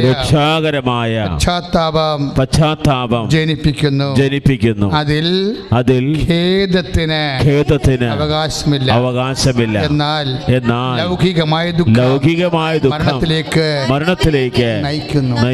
അങ്ങനെ ഒരു പ്രശ്നമുണ്ട്. പാപത്തെക്കുറിച്ച് പശ്ചാത്താപം ചിലപ്പോൾ പലർക്കും ലൗകികമായ ദുഃഖമായിരിക്കും. ഇപ്പം നീ ഒരു അബോർഷൻ സംഭവിച്ചു. അപ്പോൾ അബോർഷൻ സംഭവിച്ചു കഴിഞ്ഞപ്പോൾ നീ അബോർഷൻ നടത്തിയ ആളാണ്. നടത്തിക്കഴിഞ്ഞപ്പോൾ നിനക്ക് തോന്നി, അയ്യോ ഒരു കൊച്ചുകൂടി ഉണ്ടായാൽ മതിയായിരുന്നു, ഇത്ര കൂടി സാവകാശം വെച്ചെങ്കിൽ ഒരു കൊച്ചുകൂടി ഉണ്ടായി പോയേനം, എൻ്റെ മൂത്ത കൊച്ചിന് ഒരു അനിയത്തിയ അല്ലെങ്കിൽ ആങ്ങളെ ഉണ്ടായേനം. ഇങ്ങനെയൊക്കെ നമുക്ക് ആ കുഞ്ഞിനെക്കുറിച്ച് മാത്രം ചിന്തിക്കുന്നതാണ് ലൗകിക ദുഃഖം എന്ന് പറയണത്. അത് പശ്ചാത്താപമല്ല, മറിച്ച് ജീവൻ സൃഷ്ടിക്കുന്ന ദൈവത്തിൻ്റെ അഥവാ ജീവൻ്റെ മേലുള്ള ദൈവത്തിൻ്റെ അധികാരത്തെ നിൻ്റെ ശരീരത്തിൽ നിനക്കാണ് അവകാശം, ദൈവത്തിനല്ല എന്ന് പറഞ്ഞുകൊണ്ട് റോമ 1:29 അനുസരിച്ച് ദൈവത്തെ അംഗീകരിക്കേണ്ടത് പോരായ്മയായി കരുതിപ്പോയതിൽ ദൈവത്തിനോട് ചെയ്തിട്ടുള്ള മർത്തുപിഴച്ചു പോയ ആ വചനങ്ങളെ ഓർത്ത് നിനക്കുണ്ടാകുന്ന ദുഃഖമാണ് ഈ പറഞ്ഞിരിക്കുന്ന അലൗകിക ദുഃഖം, ലൗകികമല്ലാത്ത ദുഃഖം. പ്രാർത്ഥിക്കുക. കർത്താവേ, എൻ്റെ പാപക്ഷമയെക്കുറിച്ചുള്ള അത് ആർജിക്കുന്നതിന് വേണ്ടിയുള്ള ഓരോ ദുഃഖങ്ങളും അലൗകികമായ ദൈവത്തെ അടിസ്ഥാനപ്പെടുത്തിയുള്ള ദൈവത്തിന്റെ സ്നേഹത്തിൽ നിന്ന് അകന്നു പോയി വരപ്രസാദം നഷ്ടപ്പെടുത്തി നിത്യജീവിതത്തിന് അനർഹനായി പോയതിലുള്ള ദുഃഖമായി ദൈവഹിത പ്രകാരമുള്ള ദുഃഖത്താൽ അഭിഷേകം ചെയ്യണമേ. ഹല്ലേലൂയ, ഹല്ലേലൂയ, ഹല്ലേലൂയ. കർത്താവേ, ദൈവഹിത പ്രകാരം അനുഭവിച്ച് യേശുക്രിസ്തുവിനെ നേടാൻ കർത്താവേ കൃപ ചൊരിയണമേ എന്ന് പ്രാർത്ഥിക്കുന്നു. വിശ്വസിക്കുന്ന കർത്താവേ, മറ്റൊരു രക്ഷയില്ല, രക്ഷ കർത്താവിൽ മാത്രമാണെന്ന് വിശ്വസിക്കുന്നു. അഭിഷേകം ചൊരിയണമേ. പരിശുദ്ധ പരമദിവ്യകാരുണ്യത്തിന് നേരവും ആരാധനയും സ്തുതിയും പുകഴ്ചയും. പരിശുദ്ധ പരമദിവ്യകാരുണ്യത്തിന് നേരവും ആരാധനയും സ്തുതിയും പുകഴ്ചയും ഉണ്ടായിരിക്കട്ടെ. ശുശ്രൂഷയിൽ ഓൺലൈനായിട്ട് പങ്കെടുക്കുന്നവരും എഴുന്നേറ്റ് നിൽക്കുക. രോഗസൗഖ്യ പ്രാർത്ഥനയുടെ സമയമാണ്. പ്രിയമുള്ളവരെ, നമ്മളിപ്പോൾ വ്യത്യസ്തങ്ങളായ മേഖലകളിൽ സമ്പൂർണ്ണമായ how to restore our sanctifying grace. ഉടമ്പടി വഴി എങ്ങനെയാണ് നഷ്ടപ്പെട്ട ദൈവിക വരപ്രസാദം നേടിയെടുക്കുന്നത്? അതായത് with confession, with full and complete contrite heart. ഈ ഫുൾ ആൻഡ് കംപ്ലീറ്റ് കോൺട്രൈറ്റ് ഹാർട്ടിനെ കുറിച്ചാണ് ഞാനിന്ന് സംസാരിച്ചത്. അത് ഉടമ്പടിയുടെ സമയച്ചുരുക്കത്തിൻ്റെ ഘടകം പശ്ചാത്താപമാണ്. അത് ദൈവഹിതപ്രകാരമുള്ള ദുഃഖമാണ്. ഉടമ്പടിയുടെ പശ്ചാത്താപത്തിൻ്റെ ഭൂതകാല മാനങ്ങളുണ്ട്. അതാണ് നിൻ്റെ മുൻകാല പാപങ്ങളെന്ന് പറയുന്നത്. അതെങ്ങനെയാണ് യേശുക്രിസ്തു വിശുദ്ധമായ രക്തത്താലും പഴയ സൽപ്രവർത്തികൾ അനുസ്മരിച്ചുകൊണ്ട് യേശുനാമത്തിൽ കാഴ്ചവെച്ചുകൊണ്ടും എങ്ങനെയാണ് അതിനെ പ്രതിരോധിക്കുന്നതെന്നും നമ്മൾ ധ്യാനത്തിൽ കണ്ടു. പ്രാർത്ഥിക്കുക. കർത്താവായ ദൈവമേ, ദൈവഹിത പ്രകാരമുള്ള ദുഃഖത്താൽ നഷ്ടപ്പെട്ട ദൈവിക ജീവൻ തിരികെ ലഭിക്കുന്നതിനായി ഉടമ്പടി എടുത്തിട്ടുള്ളവരും ഉടമ്പടി എടുക്കാൻ ആഗ്രഹിക്കുന്നവരും നീ അനുഗ്രഹിച്ചുകൊണ്ട് ഉടമ്പടിയുടെ സമയച്ചുരുക്കത്തെ അതിനുള്ള വിഷയങ്ങളെ ദൈവസന്നിധി ദൈവിക ഇടപെടലുണ്ടാകാൻ അതിനുള്ള സമയച്ചുരുക്കത്തെ കുറിച്ച് ധ്യാനം നൽകിയതിന് വചനം നൽകിയതിന് നന്ദി പറയുന്നു. ആ വചനം അനുസരിച്ചുകൊണ്ട് സൂക്ഷ്മതയോടെ ഉടമ്പടിയുടെ വിശ്വസ്തതയെ പാലിക്കുവാൻ എന്നെ സഹായിക്കണമേ.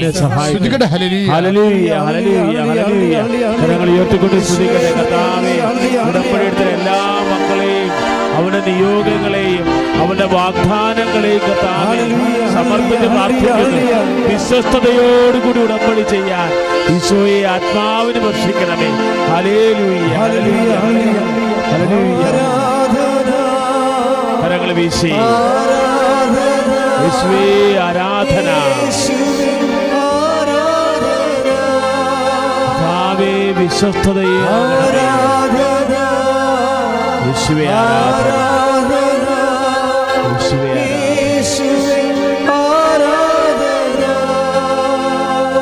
പരിശുദ്ധ പരമദിവ്യകാരുണ്യത്തിന് പരിശുദ്ധ പരമദിവ്യകാരുണ്യത്തിന് പരിശുദ്ധ പരമദിവ്യകാരുണ്യത്തിന്. പ്രിയമുള്ളവരെ, രോഗസൗഖ്യ പ്രാർത്ഥനയുടെ സമയമാണ്. ഒരു നിമിഷം മൗനമായിട്ട് നിൽക്കണം. അല്ലെങ്കിൽ നിങ്ങൾ പെട്ടെന്നൊരു യാന്ത്രികമായിട്ട് ഒരു ചട്ടപ്പടി പ്രോഗ്രാം പോലെ ഇത് കാണും. ഇത് ചട്ടപ്പടി പ്രോഗ്രാമല്ല. ജീവിക്കുന്നതിനായ കർത്താവ് വിശ്വസിക്കുന്നവൻ്റെ ശരീരത്തിലേക്ക് സ്പർശിച്ചുകൊണ്ട് രണ്ട് കാര്യമേ യേശു ചെയ്യും. ഒന്ന്, അതിനെ സൗഖ്യപ്പെടുത്തും. അല്ലെങ്കിൽ അതിനെ അതിജീവിച്ച് കുരിശിനെ കൃപയാക്കാനുള്ള വരപ്രസാദം അഭിഷേകമായി നിനക്ക് നൽകും. കർത്താവേ, നിന്റെ വിശുദ്ധ പൗരോഹിത്യത്തെ മഹത്വപ്പെടുത്തണമേ എന്ന് പ്രാർത്ഥിക്കുന്നു. കർത്താവേ, ഇപ്പോഴനേകം മക്കൾ ഓൺലൈനിൽ പ്രാർത്ഥിക്കുന്നുണ്ട്. അടുത്ത ചൊവ്വാഴ്ച വരെയാണ് ഉടമ്പടി പ്രാർത്ഥന. അടുത്ത തിങ്കളാഴ്ച രാത്രി വരെയാണ് ഈ ഉടമ്പടി പ്രാർത്ഥന കൂടാനുള്ള സമയം കൽപ്പിച്ചിരിക്കുന്നത്. അങ്ങനെ കൂടാൻ പോകുന്ന മക്കളെ എല്ലാവരെയും ഞങ്ങളിപ്പോൾ ഓർത്ത് പ്രാർത്ഥിക്കുകയാണ്. കഴിഞ്ഞ ചൊവ്വാഴ്ചത്തെ ഉടമ്പടി പ്രാർത്ഥന ഇന്ന് രാവിലെ വരെ 80,000 പേരാണ് കൂടിയിരിക്കുന്നത്. ആ 80,000 പേരെയും ഇപ്പോഴും ഞങ്ങൾ ഈ ആരാധനയിൽ ഓർക്കുകയാണ്. ഈ പ്രാർത്ഥനയും ചിലപ്പോൾ 1,00,000 പേര് അടുത്ത ചൊവ്വാഴ്ചക്കുള്ളിൽ കൂടുമായിരിക്കും. അങ്ങനെ കൂടാൻ സാധ്യതയുള്ള മുഴുവൻ മനുഷ്യരെയും അവരെപ്പോഴാണ് ഈശോ യൂട്യൂബ് ഫേസ്ബുക്ക് ഓൺ ചെയ്തുകൊണ്ട് ഈ ഉടമ്പടി ആരാധനയിൽ പങ്കെടുക്കുന്നത്, ആ സമയത്ത് പ്രാർത്ഥനാപൂർവ്വം വിശ്വാസം പങ്കെടുക്കുന്ന ഓരോ മക്കളുടെയും അവിടെ രോഗങ്ങളിലെ, വ്രണങ്ങളിലെ, അവിടെ ക്യാൻസറുകളിലെ മുഴകളിലെ, അവിടെ ഞരമ്പിൻ്റെ സിസ്റ്റുകളിലെ, അവരുടെ ഉദര രോഗങ്ങളിലെ, അവരുടെ രക്തത്തിൻ്റെ ദൂഷ്യങ്ങളിലെ, അവിടെ ഞരമ്പുകൾ എവിടെയെല്ലാം ബ്ലോക്കായിരിക്കുന്നോ ആ മേഖലകളെല്ലാം ജീവിക്കുന്ന കർത്താവേ, 10,000-ങ്ങളെ ഇയാൾ താറേപ്പിച്ചുകൊണ്ട് അമ്മയുടെ മധ്യസ്ഥത സുഖപ്പെടുത്തിയ നല്ല ദൈവമേ, അവരെല്ലാം സ്പർശിക്കണമെന്ന് പ്രാർത്ഥിക്കുന്നു. യേശുവിൻ്റെ ഉന്നതമായ നാമത്തിൽ പ്രാർത്ഥിക്കുന്നു. 35 വർഷത്തെ ദിവ്യ കുർബാനയുടെ യോഗ്യതയെ പ്രാർത്ഥിക്കുന്നു. കൃപാസമൾത്താരയിൽ ജീവനോടെ പ്രത്യക്ഷപ്പെട്ട പരിശുദ്ധ അമ്മയുടെ മധ്യസ്ഥത പ്രാർത്ഥിക്കുന്നു. മാരക രോഗങ്ങളെ ഈ ഉടമ്പടി പ്രാർത്ഥന ആരെല്ലാം എപ്പോഴെല്ലാം എവിടെയെല്ലാം വെച്ച് കൂടുന്നുവോ, വിശ്വാസത്തിൽ കൂടുന്നുവോ, അവിടെ മാരക രോഗങ്ങളെ വേദികളെ യേശുവിന്റെ നാമത്തിൽ സൗഖ്യമാകട്ടെ.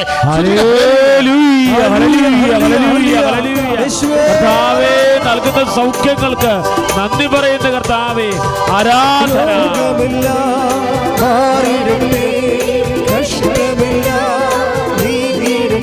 കഴിച്ചുകൊണ്ട്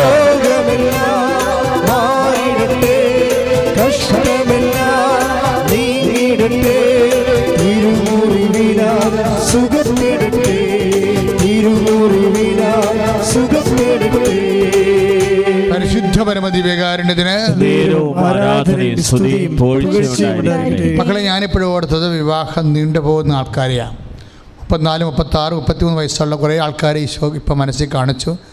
അവരെല്ലാം ഞാനിപ്പോൾ സമർപ്പിക്കുകയാണ്. 47 വയസ്സുള്ള ഒരാൾ ഈ ദിവസങ്ങളിൽ അവരുടെ സാക്ഷ്യം ഇവിടെ പറഞ്ഞിട്ടുണ്ട്. അതുപോലെ എല്ലാവർക്കും സാക്ഷ്യം പറയാൻ സഹായിക്കണമെന്ന് പരിശുദ്ധ അമ്മയുടെയും മധ്യസ്ഥത്തിൽ ഇപ്പോഴും ഒരു സന്ദേശമുണ്ട്. ശരീരത്തിലെ ഉദരഭാഗങ്ങളിൽ അടിവയറ്റിലും ഊടിൻ്റെ താഴെയോടെയും എവിടെയോ ഇങ്ങനെ കല്ല് പോലെ ഇരിക്കുന്നു. മാംസമാണ്. ഒരു മാംസം നമ്മുടെ ഉള്ളില്ലേ, ഉള്ളി പോലെ ഇരിക്കും. ഉള്ളിയുടെ അകത്ത് മുഴുവൻ ആ ഉള്ളിയുടെ അകത്തുള്ള ഭാഗങ്ങളിൽ മുഴുവൻ കല്ലാണെങ്കിൽ എങ്ങനെ ഇരിക്കും. എന്നിട്ട് ഇങ്ങനെ പൊട്ടി കല്ല് പുറത്തേക്ക് വരുന്ന ഒരു ദർശനമുണ്ട്. ചിലപ്പോൾ കിണ്ണിക്കല്ലാകാം, ചിലപ്പോൾ ഗോൾ ബാഡറിൻ്റെ കല്ലാകാം. ആന്തരിക അവയവങ്ങൾക്കുള്ളിലെ കല്ലുകളെ കർത്താവ് പുറത്തെടുക്കുന്നു. കർത്താവ് ഈ നിമിഷം ആ വ്യക്തികളെ ഈശോ നാമത്തിൽ സൗഖ്യം പ്രാപിക്കുന്നു.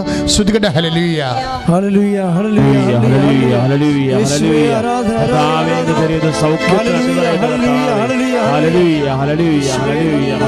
ഹല്ലേലൂയ. അത് ഓപ്പറേഷൻ ഇല്ലാതെ തന്നെ ആ കല്ല് പുറത്തേക്ക് വരും. ചിലർക്ക് ഇപ്പോൾ ഈ തൊലി ഇങ്ങനെ തെറ്റിയിട്ട് കല്ലെടുക്കണതും കാണുന്നുണ്ട്. അത് ഓപ്പറേഷൻ വഴിയാണ് അത് കാണുന്നത്. കല്ലിൻ്റെ പ്രശ്നം വെച്ചാൽ കല്ലിൻ്റെ സെൻറ്റിമീറ്ററൊക്കെ പറയണമെങ്കിൽ ഭയങ്കര രസമായിരിക്കും. അതായത് എങ്ങനെയായാലും ശരി, എൻ്റെ തള്ളവിരലിൻ്റെ പകുതിയോളം ഉണ്ടാക്കല്ലേ, ഒരു പക്ഷേ തള്ളവിരലിനേക്കാൾ ഉരുണ്ടതാണ്. അത്രയും വലിയ കല്ലുകളാണ് ഇപ്പോഴീ ഈ ആരാധന സമയത്ത്. അതുകൊണ്ട് തന്നെ എൻ്റെ മക്കൾ എവിടെയെങ്കിലുമൊക്കെ വേദന തോന്നുന്നുണ്ടെങ്കിൽ, ആന്തരിക വേദന തോന്നുന്നുണ്ടെങ്കിൽ അവിടെയൊക്കെ കൈവച്ച് ഇപ്പോൾ പ്രാർത്ഥിക്കാവുന്നതാണ്. ആന്തരിക അവയവങ്ങളിൽ വേദനയുള്ള സ്ഥലങ്ങളിലെ അല്ലെങ്കിൽ രക്തോട്ടം, ഇപ്പം തന്നെ ഈ സന്ദേശത്തിൽ വന്നിരിക്കുന്ന രക്തോട്ടം കുറവാണ്. കല്ലിങ്ങനെ പൊട്ടി വരുന്നുണ്ടെങ്കിലും ചുറ്റോട് ചുറ്റും നല്ല കടുത്ത ചോര ഉണ്ടാകേണ്ടതാണ്. പക്ഷെ അങ്ങനെയല്ല. നമ്മുടെ കണ്ണിൻ്റെ അകത്തുള്ള പാടുകളില്ലേ, അതുപോലെയുള്ള മാംസത്തിൻ്റെ നിറം, രക്തം കുറഞ്ഞിട്ട് നിറം കുറഞ്ഞ പാടില്ലേ, അതുപോലെയുള്ള ഒരു പർപ്പിൾ കളറാണ്, ഇളം പർപ്പിൾ കളറാണ്. ദാറ്റ് മീൻസ് ബ്ലഡിൻ്റെ പ്രശ്നങ്ങൾ ശരിക്കും ഉണ്ട്.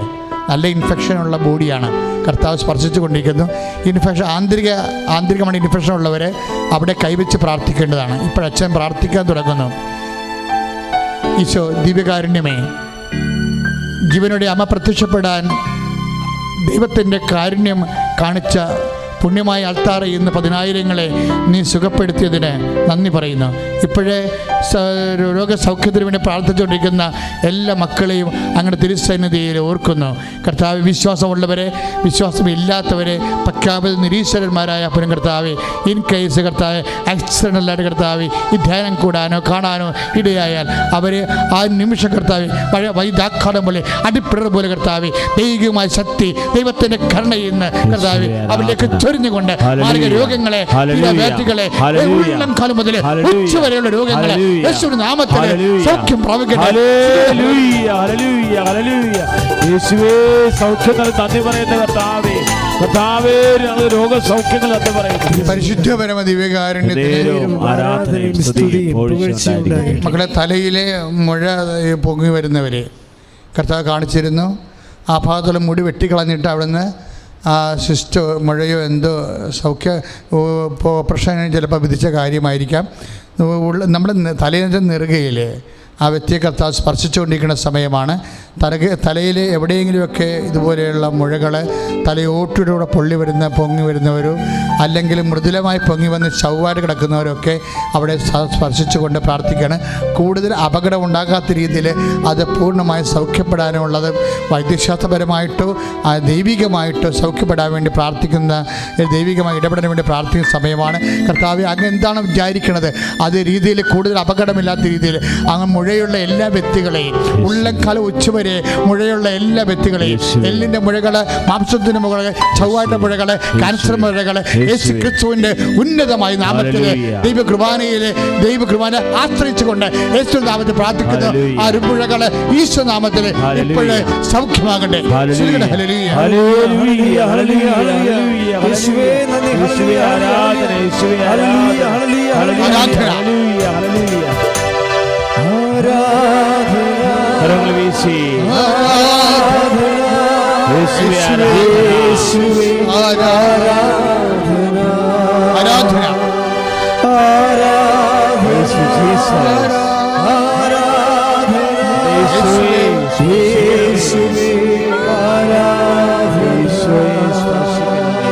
എന്തോ രോഗത്തിന് വേണ്ടി ഇടത് കൈയിൽ എന്തോ മെറ്റലായിട്ടുള്ള സംഭവങ്ങൾ കെട്ടിക്കൊണ്ട് നടക്കുന്നവരെ കാണിക്കുന്നുണ്ട് ഈശോ. ചിലപ്പോൾ പ്രഷറിനായിരിക്കാം, അല്ലെങ്കിൽ ഷുഗറായിരിക്കാം. ഇതൊക്കെ ഒന്ന് നോർമലാകാൻ വേണ്ടി എന്തോ ശരീരത്തെ എന്തോ ഉപയോഗിക്കുന്നവരെ കർത്താവരെ സ്പർശിക്കുന്നുണ്ട്. പ്രഷർ രോഗികളും ഷുഗർ രോഗികളും മറ്റ് ഏതെങ്കിലും രോഗങ്ങളുള്ളവരെ ശരീരത്തിൽ എന്തെങ്കിലും പ്രത്യേകമായിട്ട് ആ രോഗത്തിൻ്റെ ശമനത്തിന് വേണ്ടി ഉപയോഗിക്കുന്നവരെ ഇപ്പോൾ കർത്താവ് സൗഖ്യപ്പെടുത്തുന്ന സമയമാണ്. നിങ്ങൾക്ക് തീർച്ചയായിട്ടും സാക്ഷ്യം പറയാൻ കഴിയും. 17 ദിവസം സാക്ഷ്യം പറയാൻ വേണ്ടി അടയാളം കിട്ടാൻ വേണ്ടി നൽകിയിട്ടുണ്ട്. അത് ഇപ്പോഴും ഓർപ്പിച്ച് പ്രാർത്ഥിക്കുകയാണ്. അച്ഛനോട് ചേർന്ന് പ്രാർത്ഥിക്കുക. കർത്താവായ ദൈവമേ, വിവാഹം ഒത്തുവരാത്തവരെ, വിവാഹം നീളുന്നവരെ, വസ്തു വെക്കാത്തവരെ, ജോലി ലഭിക്കാത്തവരെ, പരീക്ഷ എഴുതിയിരിക്കുന്നവരെ, വാടക താമസിക്കുന്നവരെ, സാമ്പത്തിക ബാധ്യതകളാൽ തകർന്നു പോയവരെ, ജോലി ഇല്ലാത്തവരെ, വരുമാനം നഷ്ടപ്പെട്ടവരെ, വിവാഹം തകർന്നവരെ, കുടുംബജീവിതത്തിന്റെ വിഷമത്തിലെ തകർച്ചയിൽ കഴിയുന്നവരെ, മാരക രോഗികളെ യേശുവിന്റെ നാമത്തിലെ ഈ നിമിഷം സൗഖ്യവും ശക്തിയും വിടുതലും പ്രാപിക്കട്ടെ. Hallelujah, hallelujah. കർത്താവേ, അങ്ങ് ഇടപെടുന്ന അടിച്ചുകൊണ്ട് ആരാധിക്കുമ്പോൾ എല്ലാവരും ആരാധിക്കുമ്പോൾ ആരാധന, ആരാധിക്കുമ്പോൾ ആരാധന, സമാധാനം, സന്തോഷം,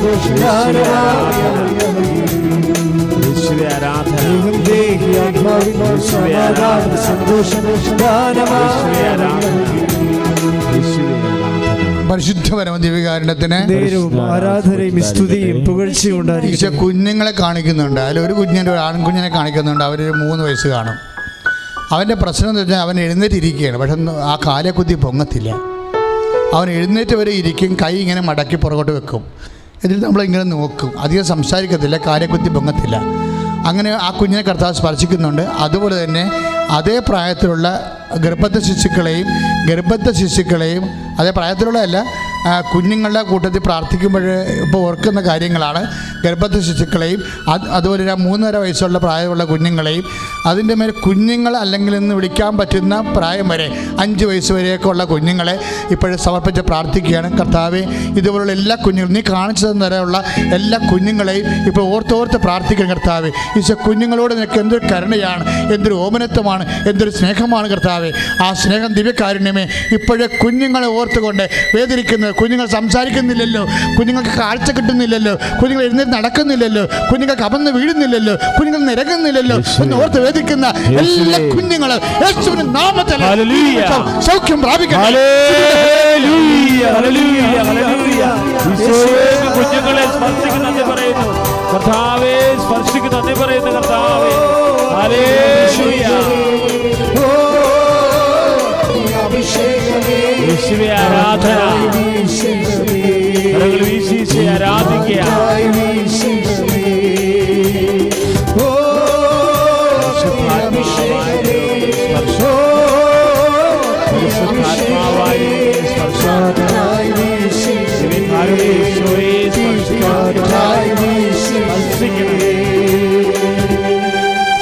മക്കളെ ജോലിയില്ല, അത് കാരണം വിവാഹം വെക്കണില്ല. 40-40 വയസ്സുള്ള പുരുഷന്മാരുണ്ടാകും, അവർക്ക് ജോലിയില്ല, വിവാഹം വെക്കണില്ല. അവരുടെ രീതിക്കനുസരിച്ച് ജീവിത പങ്കാളി ലഭ്യമല്ല.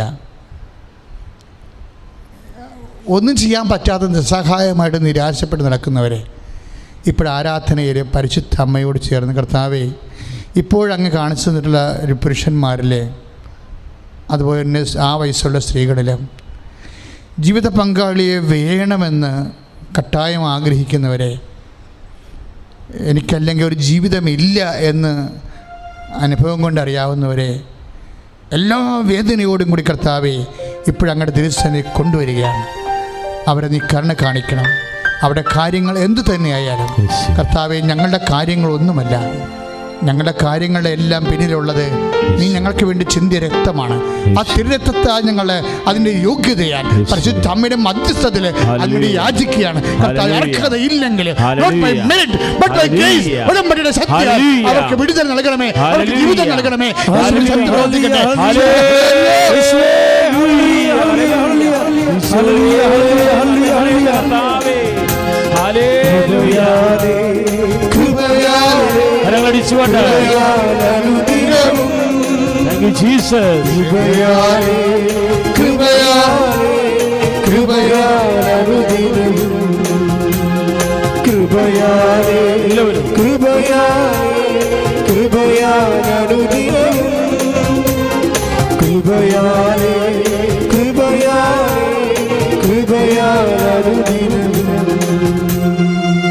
നമുക്ക് സമാപന ആശീർവാദം സ്വീകരിക്കാം.